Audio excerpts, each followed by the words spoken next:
Hello, good morning. आज आहे शेवटचा श्रावण सोमवार आणि त्याचबरोबर श्रीकृष्ण जन्माष्टमी. मग आंघोळ वगैरे आवरून देवपूजा केली आणि आरुषच्या स्कूलमध्ये होता जन्माष्टमी सेलिब्रेशन. त्यासाठी त्याला मस्त असं रेडी केलं आणि तो त्याच्या पप्पाबरोबर स्कूलला निघाला. ते गेल्यावर घरातली कामे आवरून घेतली आणि आज उपवास असल्यामुळे फराळासाठी वरईचा भात, दही आणि चिप्स असं होतं. त्यानंतर आरुष स्कूलवरून आल्यावर त्याचा मेकअप रिमूव्ह करून थोडा वेळ झोप घेतली. मस्त अशी झोप घेतल्यावर संध्याकाळच्या कामाला लागली.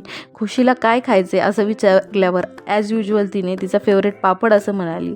तिला पापड रोस्ट करून दिले आणि थोडं फ्रेश होऊन देवाला दिवा लावला.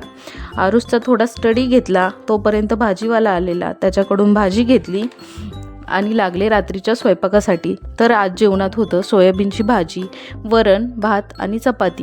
आजच्यासाठी एवढंच. भेटूया उद्या. बाय.